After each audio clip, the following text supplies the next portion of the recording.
다음으로는 삼성 SDI 살펴보도록 하겠습니다. 어제장 삼성전자 급락과 함께 관련 부품주들도 일제히 낙폭을 확대하는 모습이었는데요. 계속해서 수급이 불안정하게 나오고 있는 상황입니다. 향후 전망에 대해서도 긍정적인 분석을 찾아보기가 쉽지 않더라고요. 삼성 SDI 좀 어떻게 대응을 해야 될까요? 우선은 리콜에 따른 후폭풍이 지금 상당히 불거지고 있다라고 볼 수가 있을 것 같습니다.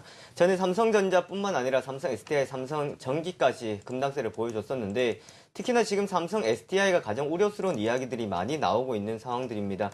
배터리 팩에 결국은 발화가 되었던 것이 삼성 SDI 제품이 삼성 SDI 제품만 나왔었다라는 소식에 가장 큰 타격을 주고 있는 상황들인데 전일 시장에서 영향을 줬었던 것은 결국은 처음에 리콜 하겠다 해서 이미지가 상당히 개선된다, 좋아질 것이다 라는 삼성전자의 상황도 있었습니다. 하지만 삼성 SDI 같은 경우에는 그렇다고 해서 새롭게 바뀌는 것은 아무것도 없었던 상황에서 지금 공급을 중단한 상태에 들어가 있는 상황입니다. 거기다가 갤럭시 노트 7 사용 중지 권고에 결국은 추가적으로 급락세를 나타내는 상황들이었는데 사실 가장 처음에 나왔던 것이 미 연방청에서 나왔었던 상황들이었습니다. 승무원들에게 기내에 갤럭시 노트 7을 반입할 수 없도록 한다라는 소식이 나왔었고요. 이것이 전 세계적으로 불거지면서 지금 상당히 큰 타격을 주고 있는 상황들입니다. 이러한 상황에서 지금 우려가 되고 있는 것은 악재는 악재를 타고 온다고 중국 배터리에 따른 불확실성이 다시 또 부각이 되고 있는 시점이다라고 보실 수가 있을 것 같습니다. 사실 중국 같은 경우는 지금 5차 인증을 기다리고 있는 상황인데 아직 날짜가 정해져 있는 상황이 아니기 때문에 언제 될 수 있을지는 모르는 상황입니다. 하지만 우려스러웠던 것이 좀 기대감으로 바뀌는 듯 했습니다. 하지만 이번에 배터리 사태를 통해 가지고 다시 한번 이런 우려가 불거지고 있다고 보시면 될 것 같고요. 이 일을 통해서 3분기에 지금 실적은 적자가 또 확대될 것으로 전망이 되고 있는 상황입니다. 2분기 역시도 예상치보다 적자가 늘어났던 상황들이었고 이번 3분기도 배터리에 따른 영향 때문에 적자가 이어질 것으로 나타나고 있기 때문에 당분간 회복에 대해서는 상당히 부정적으로 볼 수 있을 것 같고요. 그리고 지금 기관 외국인들 수급을 보더라도 9월 2일이었습니다. 리콜을 발표했던 그날 장중에 먼저 외국인과 기관의 많은 매도세가 나왔던 상황들이었고 이때의 흐름들이 지금까지 계속해서 기관 외국인들 매도가 나오고 있는 상황들입니다. 그만큼 가격이 많이 떨어졌다고 하더라도 수급적인 부분에서는 크게 들어오지 않는다라는 것을 봤을 때에 이런 것은 조금 더 시간이 지나야만이 회복될 수 있을 것이다라는 것 우리가 살펴보시면 될 것 같고요. 그리고 마지막으로 우리가 볼 수 있는 것은 우선은 갤럭시 노트 7의 배터리를 공급하지 않는다라는 것이 되겠고 추후적으로 나오는 제품에 대해서는 다시 채택될 가능성만 있다라는 것 정도는 참고하시면 되겠습니다. 자, 다음으로는 원익 IPS입니다. 어제 굉장히 핫한 종목이었는데 참 아쉽게도 이 테라세미코 흡수합병에 대한 이 긍정적인 이슈가 시장 하락에 크게 좀 끝까지 가져가지 못했던 것 같아요. 장 초반에 상승을 좀 많이 반납하면서 마감을 했는데요.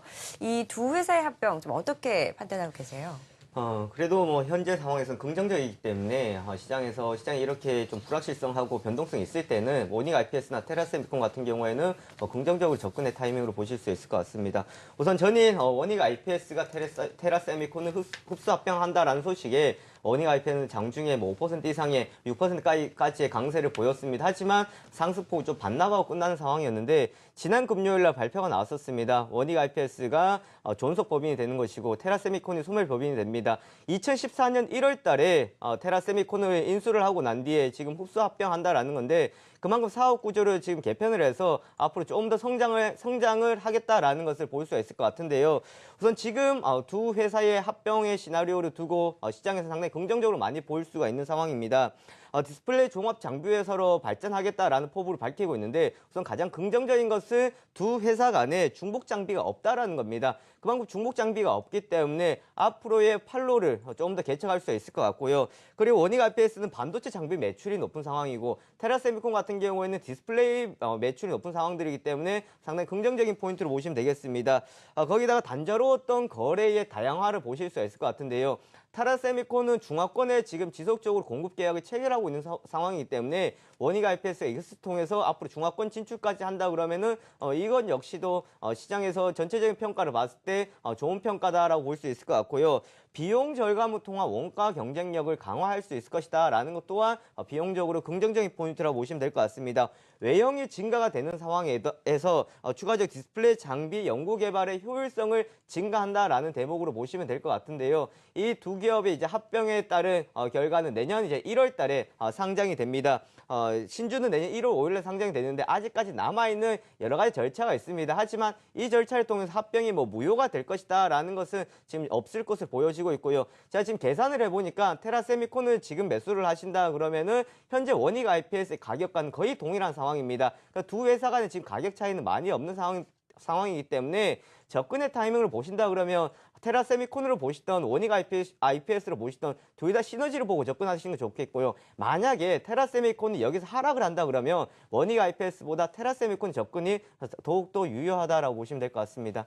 어제 시장 하락하는데 저는 이 종목 보고 왜 이렇게 급등하지라고 좀 궁금했었거든요. 이런 상승세가 좀 어디에 있었다고 보세요? 우선 어제 테마성으로 좀 움직였던 상황이었습니다. 우선 일자리 관련주 중에서 어제 윌비스가 상한가를 기록을 했었는데요.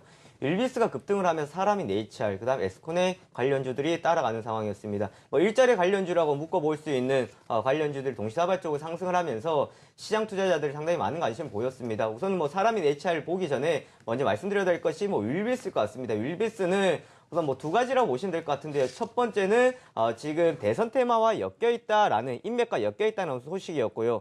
그리고 두 번째는 지역 역시도 공장이 그쪽 지역에 있다라는 것 때문에 어제 급등세를 나타냈던 부분도 있습니다.